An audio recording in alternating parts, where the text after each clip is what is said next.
morning. Good morning, everyone. How the devil are you doing this fine day?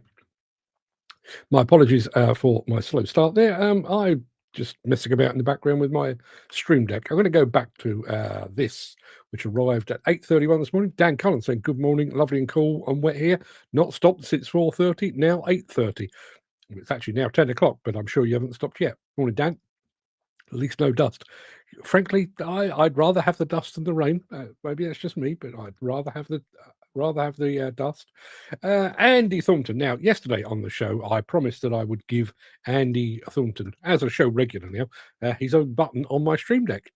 I've done it, and I can prove it just by pressing that. There you are. Good morning, Mr. Thornton, it says. I don't know why I've gone formal on your one, basically to differentiate from the fact that there's another Andy on my stream deck. But good morning, everyone. Good morning, everybody. Sun is out shining here, and he says the midgets are out. I'm fairly sure he means the midges. Listen, there may be a few of the vertically challenged up in Bonnie, Scotland. Who knows? I'm guessing midges. It could be midgets. I honestly don't know. Lou Carney. Wow, 2 days in a row without a meeting about a meeting about a meeting. Yeah, they're the best meetings, aren't they? Yeah, the one let's. Does anyone else get this? And I realise a lot of you are sort of out in the wild, out in the Mark and Bullets. But anyone that's in an office, do you get emails to arrange a phone call? What the hell's that about? Why don't people just phone anyone anymore? Weird, right? Let's have a look. Who else do we have here? Jim Turner as well here as well. And morning, peeps. He says, send some more rain up here, Dan. I don't know what the postage is on rain, but if I could do that, Jim, I would certainly do that. Just to prove that men can multitask. Last night there was an IDE CPD educational presentation. It was hosted by Jan Anderson of the Health and Safety Executive, talking about an incident that happened on a site, not one that you'd be familiar with, doesn't matter. Lots of people attended. I obviously wasn't the target audience, so it was a bit dry. I mean, if you're a demolition contractor, I'm sure you took away a lot from it. As a journalist, I took away absolutely nothing. But all that aside, so while I was listening into that, I was playing around. I mentioned yesterday my love of all things AI. I found a new one last night that allows you to create video. You basically tell it what you want, and the AI will do the rest. Now, let me tell you two things. First thing is, this didn't cost me anything. I know some of the AI platforms do cost. This one didn't cost me anything, and I actually spent more time trying to select some suitably futuristic-y music than I did actually creating the video. It's only 15 seconds long. I just want to show you. This is how I spend my evenings. Yes, this is me arriving for work on my motorcycle. Now, bearing in mind, I actually commute by walking down 13 stairs. There is no motorcycle involved. I don't live in Tokyo. I don't work in an all bells and whistles in studio. But this, I told the AI, this is what I want, and this is what it came up with.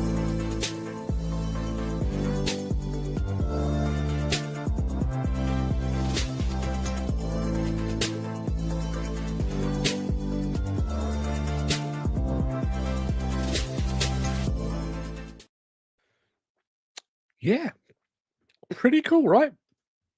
Now, Chris Ford has arrived, says, morning, people, and TFI Friday. TFI Friday, indeed. Ken Hatter has got... Now, see, we've had the tables turned upon us. Tables turned. Yesterday, it was bright and sunny here. A bit windy, but bright and sunny. He had the rain. Ken's now got the sunshine, and I've got the rain. Do you want to swap back, Ken? Just let me know. Gary Muirhead, it was midges. The small bastards with the small teeth. Or the sharp teeth, rather. Are we sure that's not? Never mind. Lou Carney says all the time, can we schedule in a call? No.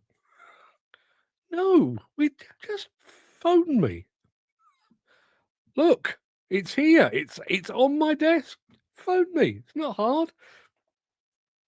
Chris Ford says you can keep the wee bastards. We'll have the son. Sounds like a fair exchange, Gary. As someone who lives with a woman who is 4 foot nothing, that still could be either.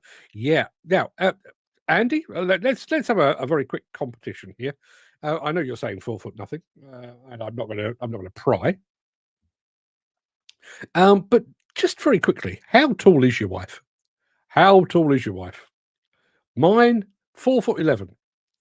4'11". We actually punched it into Google once many years ago, and apparently my wife qualifies genuinely. My wife qualifies as a pygmy. Yeah, she does. Lou says, put the link to the platform in the chat, please, Mark. Lou, I'll have to come back to you on that because I was actually doing it on my laptop last night. I don't know what the platform is. I just stumbled across it, but I'll come back to you on that. The AI didn't go Earth, Sky, ambulance. You didn't see the outtakes. Gary Muirhead says, very true, Chris. Sitting here with a midge net on looking like a bank robber. Are you actually wearing a midge net? Listen, I realise that it's a real thing. Ken Hatter is saying 1 month to plant works. I think it's 25 days. I'm sure Lou said it was 26 days yesterday. I think it's 25 days today. So everybody that's going to plant works, get your bucket and spade ready. I don't know why you'd want a bucket and spade, but about the same, but her teeth aren't that sharp. Her tongue, on the other hand, yes. Wives, they go away to tongue sharpening classes, don't they? Have to say though, very, very. Yeah, I realise this is a very, very minor act of kindness, but I was relieved nonetheless. My wife is out today, out and about, dealing with motherly things. She's taking her mum to the hospital or some such. I don't really know. And I discovered first thing this morning that we'd run out of milk. Had my cup of tea, she had her cup of coffee, run out of milk. And she dashed out the door, and I thought, well, I'll have to walk down to the shops in the rain. She came back. She came back with a big pint, a big bottle of milk. It wasn't a big pint. You can't have a big pint. You can't have a mega pint. It's a pint. That's all it is. But she came back with the milk to make sure that I was fed and watered throughout the day. Thanks, Ruth. 25 days to go. Yeah. Jim says, a lad I knew had a missus under 5 foot, and he's 6'11". Good Lord. Good Lord. I'm not going to get into the practicalities. I'm sure they figured out the logistics and stuff. Yeah. Should we crack on? Because we have been going for 10 minutes now, and it is time to roll the intro, post the question of the day, and get this show on the road.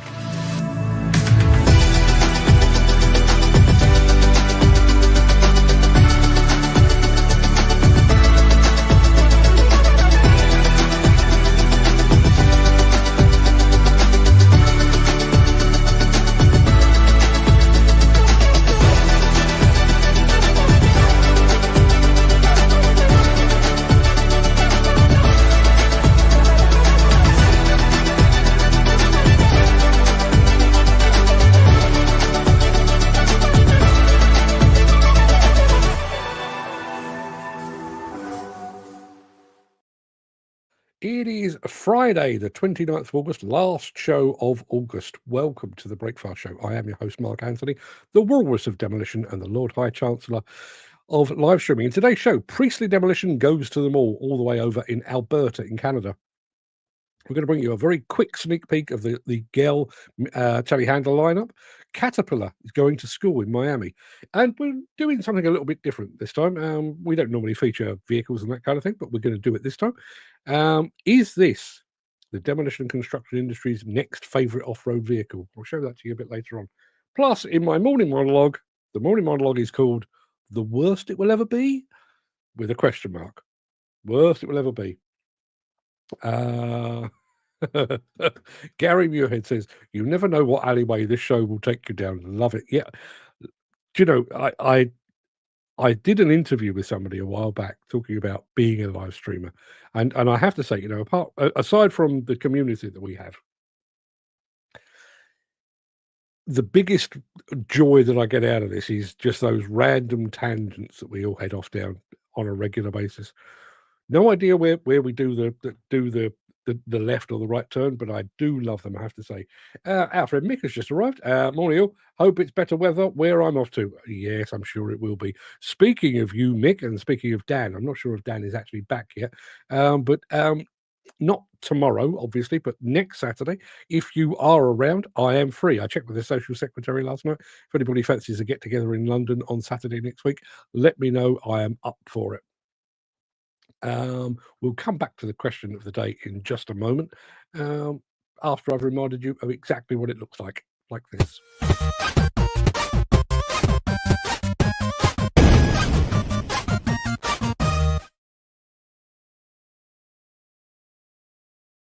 Yeah, now I realise that these decisions are driven by application, personal preference, task, yeah, all those things, but stick with me.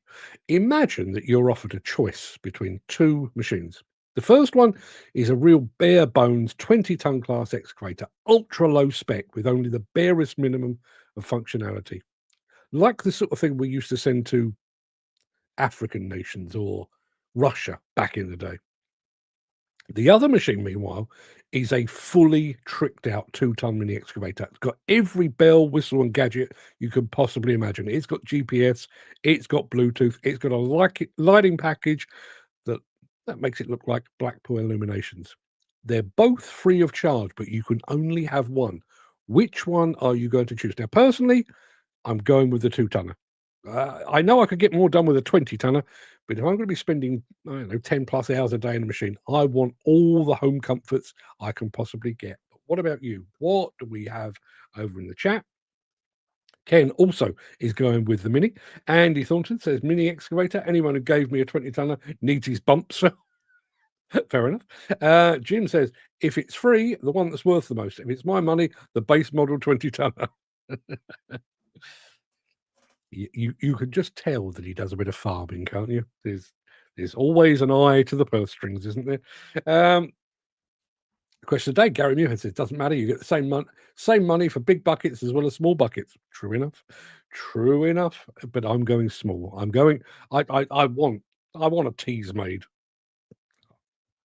I don't know where I'm going to put a tease made in a 2-ton excavator, but I want a tease made, and I want lights and bells and whistles and gadgets. Keep those coming. Where are we going first? Oh, yes, we're off to Alberta in Canada in the company of Priestley Demolition in just a moment after this.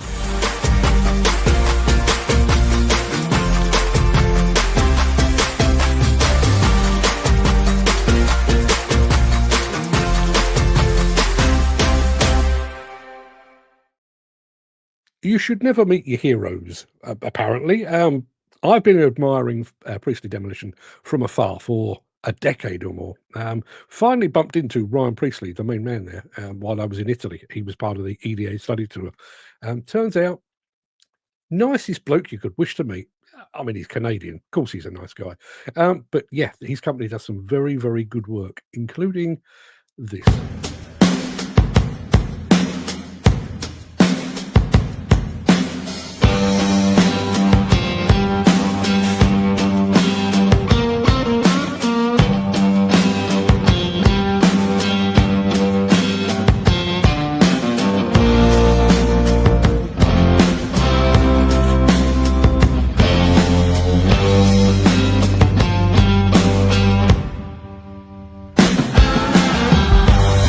This is the former Eau Claire market. The market's behind us, and then there's also the River Run condos that's on the backside here. Taking down the structure, getting rid of the concrete. We're going to backfill it, basically turn it back to a clean slate, and then they're going to come back, and then their future plans are going to be ready to rock and roll.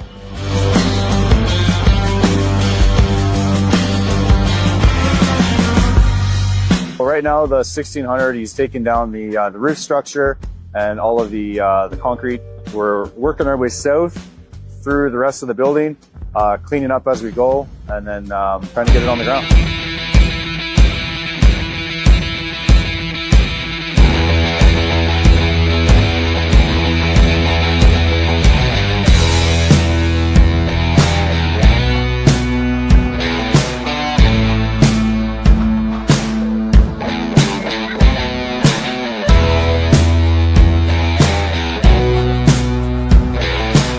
safety's key on any job. Like this is a big job with a lot of moving parts, and we need a contractor who is got the safety forefront in their mind.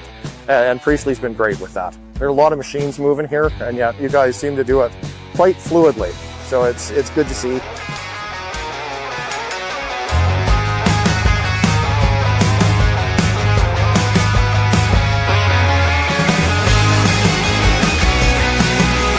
We're downtown in the city of Calgary on a really iconic part of the river that all Calgarians usually are down here visiting Princess Island Park, using the river pathways.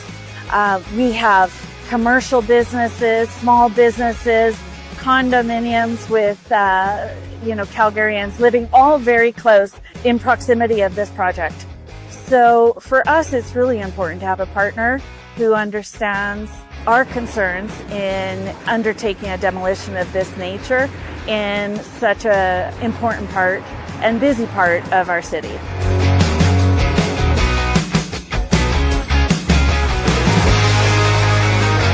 The southwest corner of the building, it's close to a restaurant. It's called Joey's. So we knew that was a bit of a restricted space when we go to do it. So we have a plan set up where we're going to be using a screen and a crane to protect that building there because it's close proximity. And also along the far side of 2nd Street, it's pretty close to the roadway. So we'll be doing the same technique down there as well.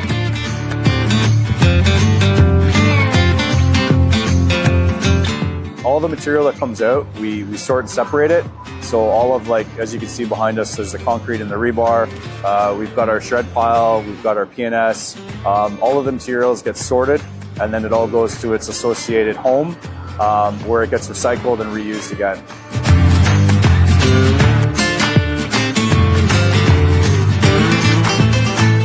As Calgary continues to experience unprecedented growth, so are the demands on our public transit systems. So Calgary's future plans are to have an LRT line that will extend from the furthest southern part of the city up north, and it will cross the Bow River right at this site.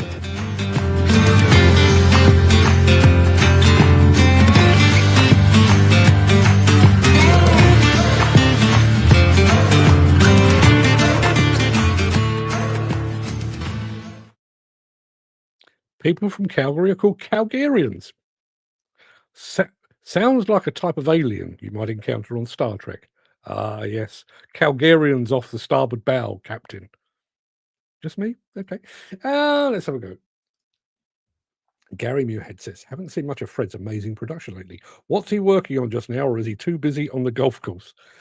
Well, yes, he is too busy on the golf course, although not today because it is absolutely, as he described it, dicking it down out there. He's not going to be playing today.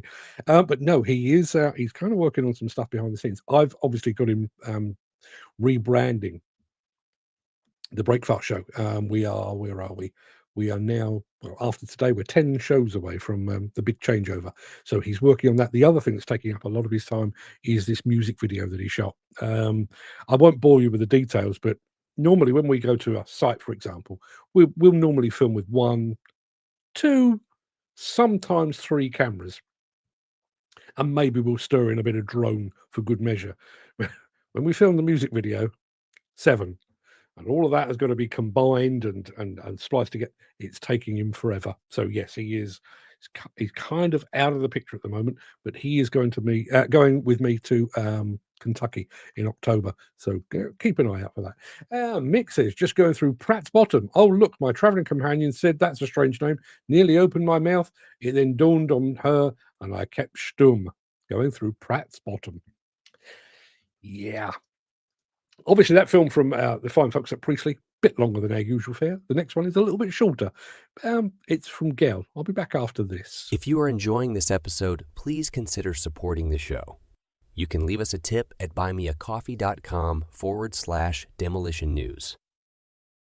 Yeah, I don't know about you, but if anybody mentions the word Gehl to me, I immediately think of skid steers. That's what they're best known for. But they are part of the Manitou group, and they also do telehandlers. like this. Reach new heights with Gehl's completely redesigned telescopic handlers. Built for power, precision, and true serviceability, these machines are turning heads on the job site. Proudly assembled in South Dakota, they're made to support U.S. workers and built for you. Easy to rely on, and even easier to work on for true serviceability. Backed by an up to 6-year or 6,000-hour warranty included in financing, the choice is clear. Scan the code to find your local dealer and experience the new Gehl today. We always said Gehl here. He says Gehl. I'm not entirely sure which is right. I never trust Americans with their pronunciations. Aluminum. What the hell? We've got 2 more films for you. The next one, we're going to Miami with Caterpillar. That's not a bad way to spend your day. Back after this. Since the finance bill came into effect in April, the construction industry has seen a surge of fuel thefts. The rising cost of living has placed an additional risk of theft by employees and contractors, as well as opportunistic thieves.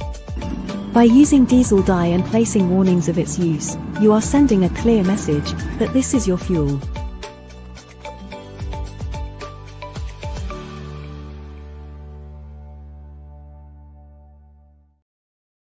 So Caterpillar have got their facility in Malaga in Spain. I always used to refer to it as their cat, the cat demonstration area over in Malaga. It's not actually called a demonstration area.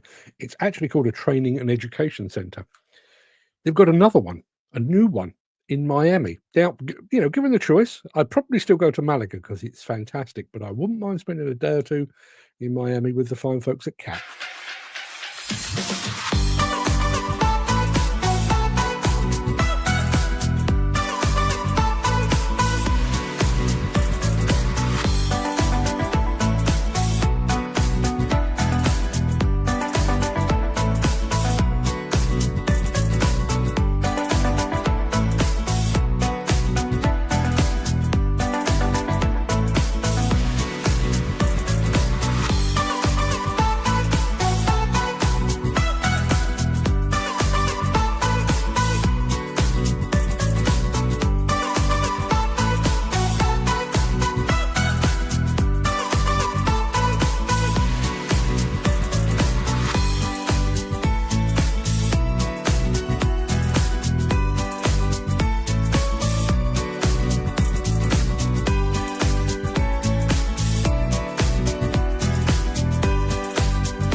Very nice.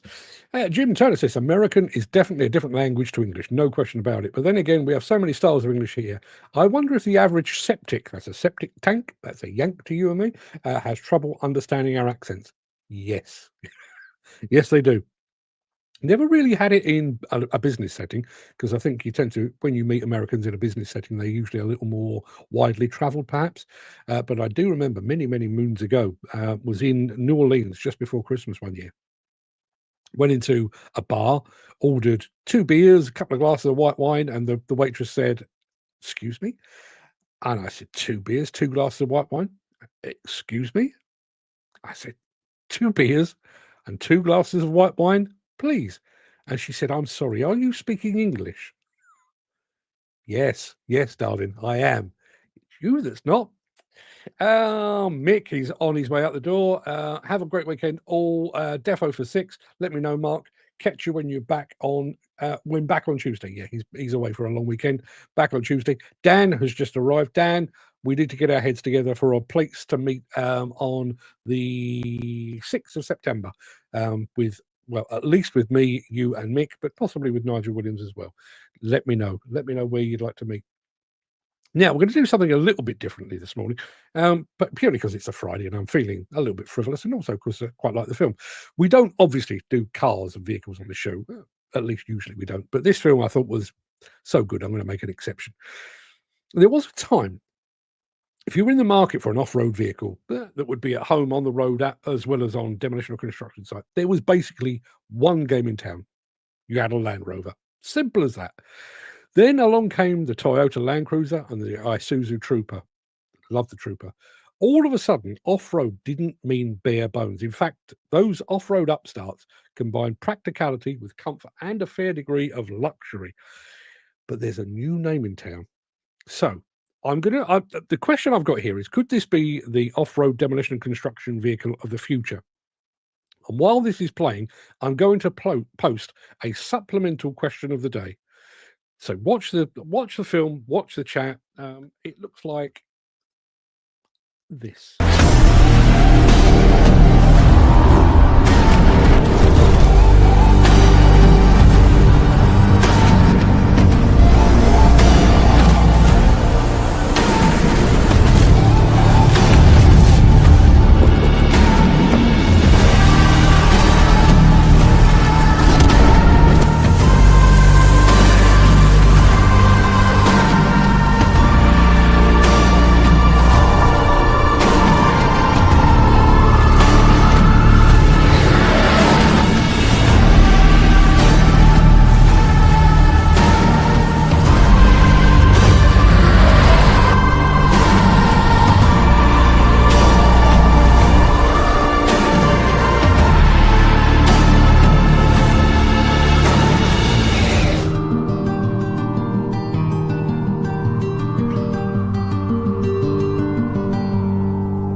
That was the Ineos Grenadier.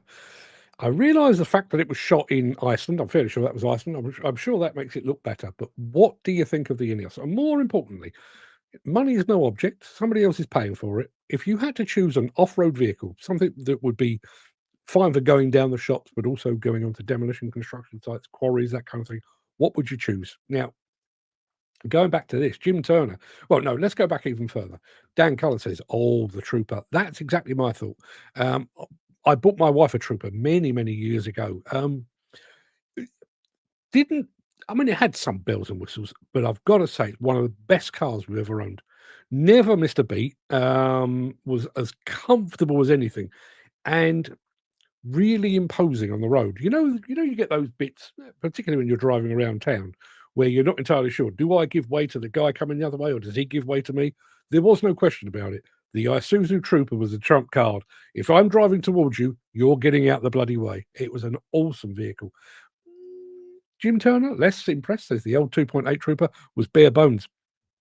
The one we had was definitely not, but it was it wasn't exactly tricked out, but it was pretty damn smart. Ed Butler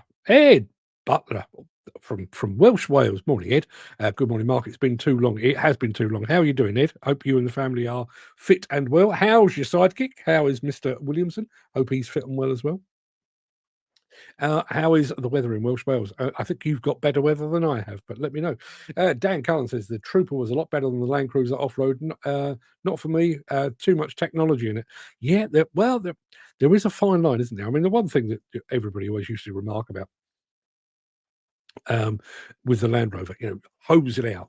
You didn't have to worry about looking after the interior. You could just hose the bugger out. I realise that's each to their own. I never saw the appeal of that, but mainly because I didn't drive off-road that often. Jim Turner says, question of the day. Sorry. A rebuilt 110 with a 4-cylinder Cummins turbo engine. Very specific. Ed Butler says, I agree. My father had 2 short wheelbase Troopers, 3.1 litre, awesome truck. Yeah. I think we had the 3.1 actually. Fairly sure we did. Old school, short wheelbase Land Rover Mark 1, classic beauty, bone shaker. Who needs comfort? It's funny you should. It's funny you should say that. When you go to some of the bigger quarries, they're still running a lot of Land Rovers. And you're driving over haul roads, and the haul roads have been cut up by, passing trucks and that kind of thing. And you've got this going on, and you think, oh, Jesus, it's really rough terrain. And then the Land Rover makes it onto a bit of tarmac, still feels exactly the bloody same. Doesn't improve things at all. Gary Muirhead says Rolls-Royce Cullen. Absolutely. Oh, if Rolls-Royce made an off-road vehicle, would I want that? Probably not. I'd be terrified of driving something like that off-road. I have to say, I realise it's not strictly an off-road vehicle. I went to a Porsche driver day once, and I'm trying to remember. I can't actually remember what the off-road Porsche is called. But man alive, what a vehicle that is! We did in some of the faster cars, we did the skid pan and the racetrack and everything else. But we had like an off-road track, almost vertical climbs and that sort of thing with the 4x4. Incredible, absolutely incredible. I've no idea how it dragged itself up those slopes. Incredible stuff. Anywho, people, that's about it for the main part of this morning show. It's also it for this week as well. I'm going to roll the outro in just a second before leaping gazelle-like over into my morning monologue. If you can't stick around for that, please stay safe. Look after yourself, your family, your friends, and your colleagues. Hope to see you again very soon. Monday would be good. But if you do have the time and the inclination, I'll be back after this. But I do need to very quickly hop over here because Jim Turner is still on the subject of off-road vehicles. As general off-road truck for best rebuild Range Rover Classic. 6-wheeler chassis, crew cab pickup, engine Cummins again. He's given this some thought, hasn't he? He really has. He didn't just pluck that out of his rear end. He's given this some thought. Thanks a lot for that, Jim. Yeah, morning monologue immediately after.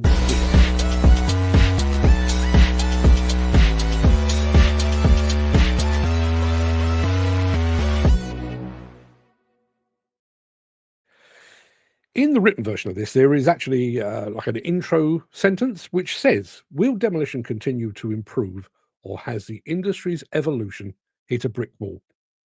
So keeping that in mind, here is the morning monologue. This is the worst it will ever be. It's an expression used widely to describe nascent technology that it has huge future potential and years or even decades of development and improvement ahead. I used the expression myself just yesterday to convey my feelings on artificial intelligence as it stands today. The technology behind AI is already incredible, but this is the worst it will ever be. With each passing day, each passing year, and each passing iteration, AI will get smarter, more intuitive, and more useful. As that song said, things can only get better. The best is yet to come. There's an iPhone 16 on my desk. It's actually the iPhone 16 Pro Max, an incredible piece of technology, a far cry from my first iPhone back in 2007. It's also noticeably better than the iPhone 14 I had before. And yet, I know this is the worst it will ever be. Within the next few months, Apple will release a new model. In all likelihood, it'll have a better camera. It will make greater use of AI. It will make my current phone seem positively old-fashioned. And because my livelihood depends on them, my computer, my camera, my microphone, and my lighting system are state-of-the-art. They're expensive and they're broadcast quality. But they too are the worst they will ever be. As much as I love it, my microphone is at least one generation out of date. My computer is 2 generations. Sorry, I knew there was a cough coming. My computer is 2 generations behind the times. By the time I get around to replacing them, I'll probably be 3 or 4 generations behind the curve. From the TV you watch in the evening to the car you drive to and from work, regardless of the make, model, or year of manufacture, they are the worst they will ever be. And the same applies to demolition and construction equipment. You or your company may have paid top dollar for the best excavator, dozer, or wheel loader on the market today. You may have tricked it out with every bell and whistle you could possibly think of. But even then, that machine is the worst it will ever be.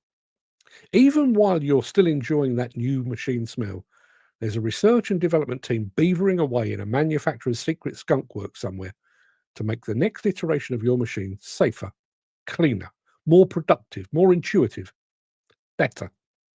And that's how progress works. We might get teary-eyed about excavators of yesteryear and vintage dozers from days gone by, but we know in our heart of hearts that A, we've never had it so good, and that B, future generations will have it even better. This is the worst it will ever be, applies to all things technological or engineering based. But does it also apply to entire industries? Can we, hand on heart, look at the demolition and construction industry of today and truly believe that things will only get better? That each new step along the path of progress will bring about only improvements? Or is the worst yet to come? Will future sites actually be safer? Will accidents and fatalities really be consigned to the history books? Or will they continue? Will they get worse? Will the electrification and hydrogenation of equipment finally satisfy our desire for cleaner, more sustainable operations? Or is this merely the beginning? Will future generations be content with machines that do no harm to the environment? Or will they require machines to do actual physical and tangible good, creating fresh air out of fresh air? Will we one day learn how to smooth out the highs and lows of demolition and construction workloads? Will we, as a result, provide workers with greater job and financial security? Will we lighten their physical and mental load? Will we finally realise that women really do have a place on site and that they too can be an integral part of the team? Or will we continue down our chosen path of feast and famine, expendable workers, and women sidelined because they inconveniently have ovaries? Will the equipment we know and love today be consigned to museums and private collectors, replaced by faceless, characterless, and operatorless autonomous machines? If so, is that really an improvement? Will future generations look at the industry of today in the same shock and wonder that we do with the industry of the 60s and the 70s, when there was no health and safety regulations, no PPE, and practices and procedures that resulted in frequent deaths and even more frequent accidents? Or will those future generations look back at the industry of today as the golden age, the point where the industry's evolution peaked before sliding into a steep and ongoing decline? From AI to mobile phones and computers, from cars to excavators, TVs to cameras, these are each the worst they will ever be. The future will unquestionably make each of them better. But can we say the same for the wider demolition and construction industry? Can we? Are you sure? There you are. Apparently, we have a bit of a glitch over on Facebook. If you are watching on Facebook, then I can only apologise. There we are. Let's have a look. Yeah, I will go back to the very beginning of the chat in just a moment. Reminds me, what am I doing with a microphone over there? That reminds me, I haven't recharged my Nokia 3310 for a couple of years. Better do that in the next couple of months. I was reading a thing yesterday over on Substack about apparently bizarrely, there are warring factions among the mudlarks. I'm sure you're all familiar with the term mudlark, but basically people that go down onto parts of the Thames when the tide goes out and there's parts of the riverbed exposed. Mudlarks go and have a look for stuff, and they were saying, I found this really remarkable. They found unexploded bombs, they found clay pipes from way back when, and all these ancient relics and stuff. One of the things that they find most commonly, Nokia 3210s. He didn't mention whether they were still working, but my feeling is some of them probably are. Lou loves her D90. It's all designed in my head, just waiting to be able to afford it. Yeah, indeed. Jim, do you remember the Ford 100 pickup? Handy. We also had a Nissan Cabstar, the Ford P100 pickup. Anyone like a story about the Ford P100 pickup? My wife is out. It's Friday. I don't care. Here's a story about the Ford P100 pickup. Or part of the story. I may do the whole story. So, I promise I will get to the rest of the chat in just a moment. But so many moons ago, probably off the top of my head, I'd say around 1988, 1989, I was working for Contract Journal, and I received an invitation from Ford. And Ford basically said, we need you to be at Heathrow Airport with a change of clothes and a passport on this date. Didn't tell us why, didn't tell us where we were going, didn't tell us what we were up to. So I pitched up. Turns out we were going to Scotland. The passport was merely a red herring to throw us off the scent, but I'll come back to that in just a moment. So anyway, we went off up to Scotland. We arrived in Bonnie, Scotland. Me, a guy from Autocar. I think there were 6 of us. There were 12 of us. Sorry, there were 6 vehicles. There were 12 of us, 6 vehicles. This was for the launch of the Sierra-based P100 pickup. It used to be based on the Cortina. It was now going to be based on the Sierra, the Ford Sierra. They'd invited 12 of us, 2 per vehicle, and they had 1 in each of the 6 colours that were available. And this is pre GPS and sat nav days. So me and a guy that I didn't know got in our vehicle, and he was going to drive the first half of the journey to our destination, which they still didn't tell us, and I was going to drive the second half. In the central console, there was a Scottish pound note to get us over the Forth Bridge, and there was also a sheet of paper that said, at 2.2 miles, turn left, at 4.4 miles, turn right, and all that kind of thing. That's how we found our way. Turns out our ultimate destination was, in fact, Glen Eagles. Not a bad day out, got to tell you. However, guy I was with was a car journalist who fancied himself as Michael Schumacher. The entire journey, the first half of the journey between Glasgow Airport and on our route to Glen Eagles, this guy, I don't think he ever got much out of third gear. We were sliding around, what do they call that? Drifting around corners. We hit a bridge at one point and took off. Anyway, I was getting increasingly angry because this guy was taking my life in his hands. On the piece of paper, it said, at this point, stop and switch drivers. So we did. As we were passing each other, I told him what I thought of his driving. He told me what he thought of me. And then we started throwing punches at each other. Yeah, we genuinely.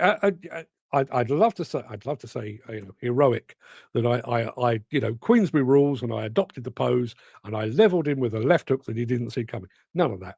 We threw a couple of punches, which barely landed. We ended up rolling around in a ditch, covered in mud and leaves, and there was a very, very unpleasant silence for the rest of the journey. So we arrived, not knowing where we were going, but we arrived. Glen Eagles. We're going to Glen Eagles, and we were a little bit late because we'd had a fight. And waiting for us was the managing director of Ford UK, Jackie Stewart. Jackie Stewart welcomed me and my now enemy into Glen Eagles. Both of us a little bit bloodied, both of us with leaves in our hair, both of us covered in mud, neither of us speaking to each other. Yeah. Just to complete that, and just to remind you that the passport bit was a ruse, it was a red herring. We were sat there, and I actually said to one of the journalists, the one that I didn't fight with, I actually said, well, this ain't bad, is it? Day out of the office, Glen Eagles, how nice is this? And he said, yes, but if you'd have been here for the launch of the P100, the Cortina-based version. I said, why? What did you do? And he said, they did exactly the same. Change of clothes, bring a passport. They flew them to the Brazilian Grand Prix circuit. They really did. They really did. Suddenly, Glen Eagles, slightly less appealing. Dan Cullen says, Isuzu Trooper 3 litre, TD, 5-ton towing capacity, great grip off road and pulling power. I never really noticed that. We bought it mainly because we had, at one point we had 4 car seats in our car because we've got 4 children, and I wanted something where I could strap them all in. So we ended up with the biggest vehicle we could find. That reminds me, we've done that one. Sorry. Jim Turner says, not always true. The 300 TDI Defender was the best they ever got, and they went out of production in about 1998. Yeah, you reckon? Is that personal taste, or do you really think that's the case? I'm fairly sure the designers would probably argue with that. What I see with modern machines, with all the technology, the reduction in power is unbelievable. Like the Cat 330 I'm on at the moment, the 238 Komatsu has more power. Again, is that factual? And is that where we are in the development of machines now? Are we balancing the need for reducing emissions and reducing fuel consumption with power? There was a time, yeah, and I'm sure we've all done it, even in my very, very amateurish way. Get in a machine and you choose between tortoise or hare, hare all the way, maximum revs, maximum oomph, black smoke as far as the eye can see, and away we go. That's not really where we are today, is it? It's not really where we are. And it is, particularly given the cost of fuel these days, and both financial and obviously environmental. Can we really be just going all guns blazing? And maybe that Cat machine that you've just mentioned there is a reflection of that. Maybe it's not a case of it's got less power. It's that power is being eased back a bit. Peter says another well-written monologue. Thank you very much indeed, Peter. And good morning to you. I didn't see you creeping in there.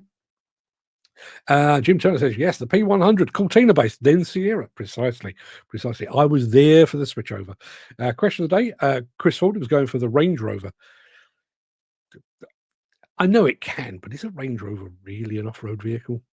It's a bit of a Chelsea tractor, isn't it? Mick Norton, who we haven't seen for many, many a long day, says, hi, Mark, future generations will look back on today's demolition and construction industries with sadness and disillusionment, and knowing we missed so many opportunities to make changes for the better.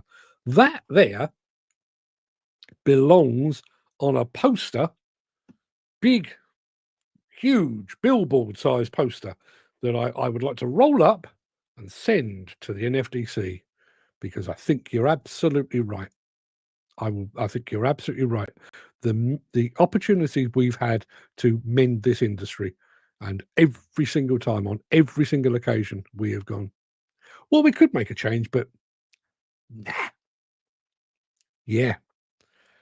Mick, welcome back. Haven't seen you for a while, and that is to my mind, that is absolutely on the money. Any excavator is better than a shovel. The more basic, the less to go wrong. True.